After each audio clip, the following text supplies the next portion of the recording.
Actually, do you want to start by talking about Michigan a little bit? Before we lose track. I didn't know if we were going to get a question about it, so I figured we might as well just, start. Obviously, over 100,000 votes for uncommitted, right? People have tried to brush this off by saying, oh, there's always an uncommitted voter in Michigan, going back to, 2012, where it was, 20,000. Honestly, it's always hovered right around 20,000 votes. That was kind of the, I guess, prediction from a lot of the corporate goons, from a lot of the establishment types. They were saying, oh, it's only going to get 10,000. It'll only get like 20,000 votes. Clearly, 5 times that, over 100,000 votes when Biden won Michigan in 2020 by about 150,000 votes. When you combine the votes that went to Dean Phillips and Marianne Williamson, it becomes really, really close to that number. If not surpassing it, I think it's right around the 140,000 vote.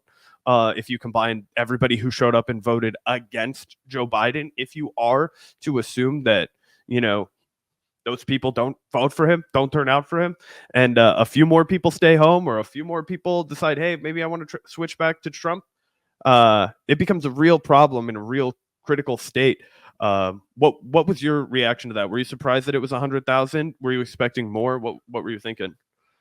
Yeah, bro, I definitely was not expecting 100,000 people to vote uncommitted. I think that's a huge triumph for the movement. And I think this absolutely has to send a message to the administration. As Nina Turner says here, a wake up call for sure. Basically, the voters of Michigan, not just Arab American or Muslim American voters, but enough to, result in a pretty hefty 100,000 vote total, are sending an incredibly clear message to Biden saying that, if there's not a change in policy, if there's not a call for a ceasefire, you will lose this swing state, this crucial swing state that could absolutely cost Biden the electoral college come November. So, yeah, I mean, in a democracy, when we have as little power as we do have as voters, especially in a primary that's been as rigged as this Democratic primary has been, I think, this is pretty inspiring stuff. This is really inspiring stuff. And again, it's not like as voters, we have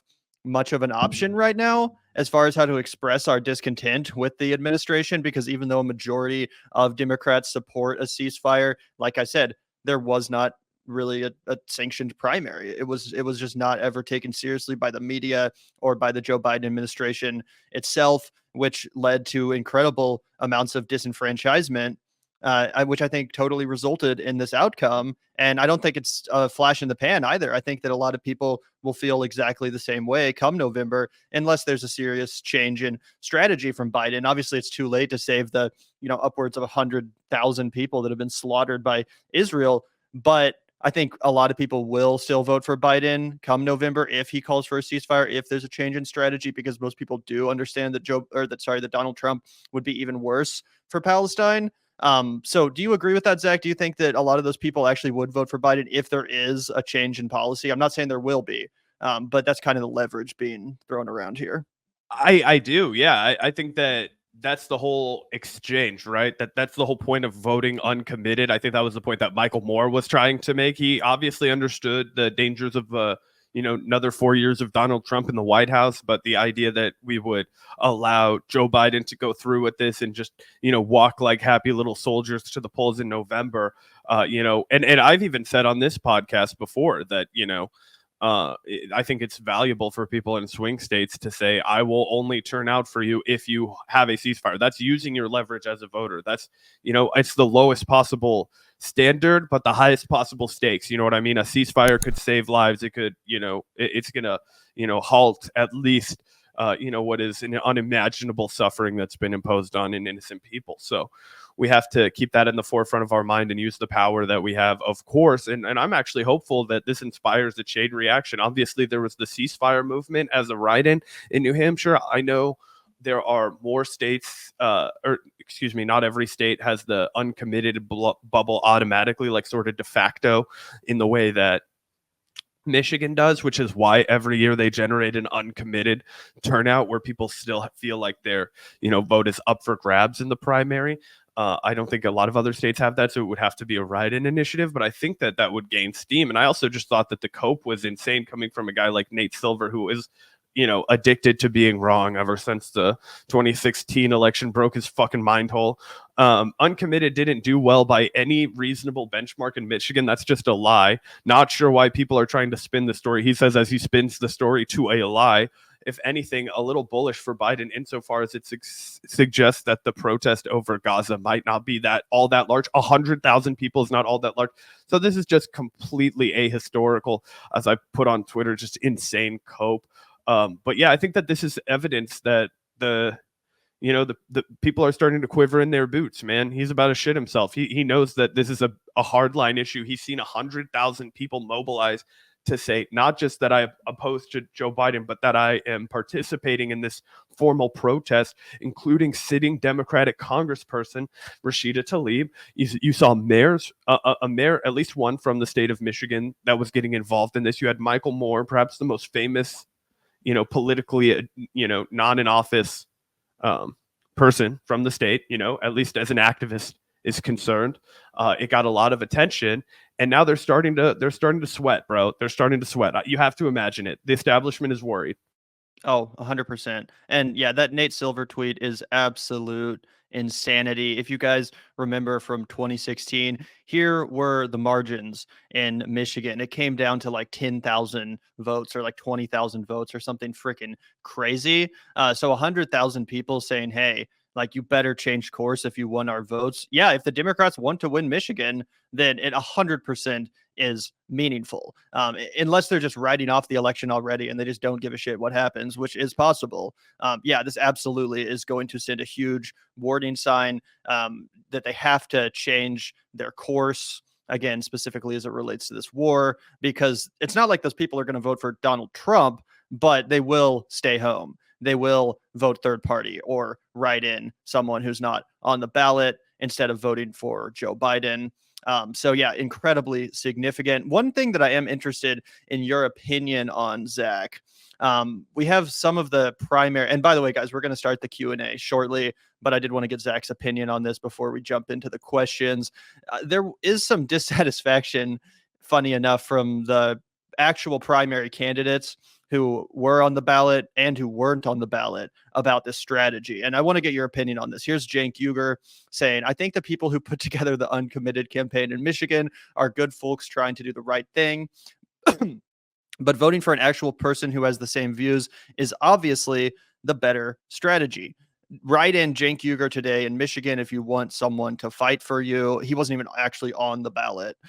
Marianne Williamson was on the ballot. She got about 2.6% of the vote, which led to her unsuspending her campaign. Some people have been talking about this in chat. So I'm just wondering your opinion on this, Zach, because while I sympathize with Cenk and Marianne, they're actually candidates that have been spending money trying to actually oppose Joe Biden.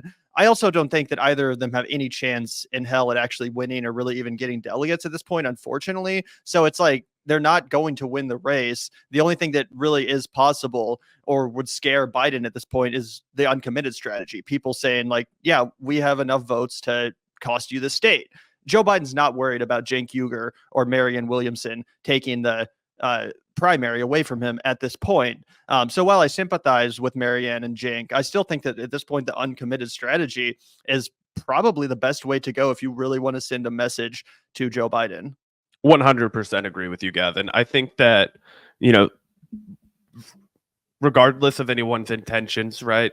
And the goal of having somebody who would collect delegates and use those delegates to, wield some sort of leverage at the convention. That's not within the realm of possibility anymore. We're deep into the primary. We have not seen the kind of output from these campaigns that we would need to.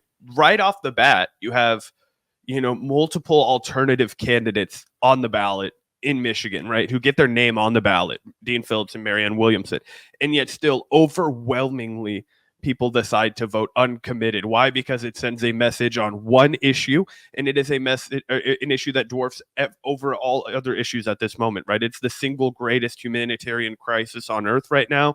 It's It's reaching everyone. Nobody wants to look back on this moment in time and feel responsible for this, except for the evil bastards that are perpetrating it. You understand? And the greedy motherfuckers in media who will say and do anything to keep their spotlight on them for 30 fucking seconds. But the reality is that even though Cenk and Marianne both support a ceasefire, the movement has made its mind up. They're voting uncommitted. This was overwhelmingly successful. Almost 15% of the vote went to uncommitted specifically. That was a tremendous turnout. What if we keep the ball rolling in the next one, 15, 18% uncommitted, or ceasefire now, or however you want to write it in? You know what I mean? Keep the ball moving, keep the ball moving, keep the ball moving. It would have been one thing if months and months and months ago, either Cenk or Marianne had made themselves the ceasefire now candidates, right? Which seems to be the way that the movement has gone. Now, would I like to see other issues being addressed right now? Sure. But people have decided that, hey, we're going to put our eggs in this fucking basket. And that's the way that the movement has gone. And I respect that because of the urgency, because of the extreme necessity, right? Because there has to be a solution right now. The United States is perpetrating an ethnic cleansing in Gaza. We're watching as the north of Gaza has been completely leveled, and now they're about to, do the exact same thing to the south of Gaza, starting in Rafah, where they'd initially told everybody from the north to flee to. Right, this is the exact tactics of what you would do if you were trying to quite literally remove everyone from the map. That's what they're trying to do over here. We're being fucking sheep over here, just kind of waiting around, looking at each other. At least this was something that people could do that was proactive. The Palestinian community in Detroit and all over Michigan was behind it. You know what I mean? So at this point, it's like, look, man, I get that, for Cenk or Marianne, they're like, what the heck? We want to be the person that's articulating this. And it's like, I understand that, but the movement has decided that it is going to be this way. The Palestinian leadership in Detroit, came up with this this strategy. They delivered on it. And I think that we should all follow suit because it's gained traction. You know what I mean? 100%. Yeah, I totally agree with you. And I think that if these numbers were reversed, right, if Marianne or Cenk had received like 13% of the vote and the 100%. uncommitted had received 3% of the vote, then I would be like, yeah, that makes sense. Let's, find one of these candidates and really get behind them, send a message to Joe Biden. But that's not how it shook out. And it does seem like you're right, Zach, the progressive and Palestinian leadership in Michigan, including Rashida Tlaib, decided that it was uncommitted as the best way to send a message to the Biden White House as far as, actually getting a change in strategy. Because let's be honest, like, assuming they don't switch him out of the convention, Joe Biden is going to be the Democratic nominee. The only thing we can hope for now is for there to be a change in his position. And the only way for that to happen is for the voters to send a strong enough message to Joe Biden that they won't reelect him. They won't even vote for his ass if he doesn't change his strategy. So, I think it's very powerful. And while I definitely sympathize with, Cenk and Marianne, and I think it's really unfortunate that the primary was conducted in such an undemocratic fashion. Yeah, I think that at this point, going into Super Tuesday, the more people that vote uncommitted, the better. I mean, the more people that vote for anyone other than Joe Biden, the better. The more it sends a message, the better. But I think if we could get strong percentages coming out of states like Minnesota, which votes on Super Tuesday for uncommitted, that could continue this message and really show Joe Biden, like, yeah, I'm actually screwed. I'm actually really, really screwed if I don't change course here.